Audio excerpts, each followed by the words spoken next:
Hi guys, welcome to my channel. Perfect gulab జాములు ఎలా చేయాలో నేను ఈ వీడియోలో చూపిస్తాను. 160 గ్రామ్ గులాబ్ జామ్ మిక్సీ పౌడర్ని తీసుకున్నాను. మీరు ఏ బ్రాండ్ తీసుకున్నా ఇలానే మిక్స్ చేసుకోవాలి. ఈ పిండిని పాలతో కానీ వాటర్తో కానీ మిక్స్ చేసుకోవాలి. చపాతీ పిండి కంటే సాఫ్ట్గా ఉండాలి. ఇంత సాఫ్ట్గా ఉండాలి పిండి. అది ఆరిపోకుండా ఏదైనా తడి క్లాత్ని కప్పి 10 మినిట్స్ పక్కన పెట్టాలి. 5-10 మినిట్స్ కంటే ఎక్కువసేపు నానబెట్టద్దు, పిండి గట్టిగా అవుతుంది. 1 గ్లాస్ పౌడర్కి 2 గ్లాసెస్ షుగర్ తీసుకోవాలి. స్వీట్ ఎక్కువ వద్దు అనుకునేవారు కొంచెం తక్కువ వేసుకోవాలి. 2 కప్ ఆఫ్ షుగర్కి 1.5 కప్ వాటర్ తీసుకోవాలి. పానకం తీగ పాకంలా రావాలి. తీగ పాకం వస్తేనే టేస్ట్ మంచిగా ఉంటుంది. కొంచెం ఇలాచీ పౌడర్, మీకు కావాలంటే కుంకుమ పువ్వు కూడా వేసుకోవచ్చు. ముందుగా చేతులకి నెయ్యి కానీ ఆయిల్ కానీ అప్లై చేసుకొని కొంచెం పిండి తీసుకొని దాన్ని ప్రెస్ చేస్తూ చిన్న రౌండ్గా బాల్స్లా చేసుకోవాలి. మీకు కావాల్సిన సైజులో చేసుకోవచ్చు.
ప్యాన్ వేడయ్యాక ఆయిల్ పోసుకోవాలి. కొంచెం ఎక్కువనే ఆయిల్ తీసుకోవాలి.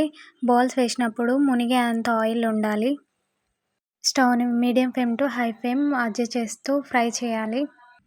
వీడియోలో చూపిస్తున్న విధంగా బాల్స్ అనేవి గోల్డెన్ బ్రౌన్ కలర్ వచ్చేలాగా ఫ్రై చేయాలి. గులాబ్ జాములు ఆరకముందే పానకంలో వేయాలి. పానకం కూడా గోరువెచ్చగా ఉండాలి. 10 నిమిషాలు పక్కన పెట్టి తర్వాత సర్వ్ చేసుకోవడమే. ఎంతో టేస్టీ అయిన గులాబ్ జాములు రెడీ. ఇలాంటి మరిన్ని వీడియోస్ కోసం మన ఛానల్ని సబ్స్క్రైబ్ చేసుకోండి. Thank you for watching. Please do subscribe.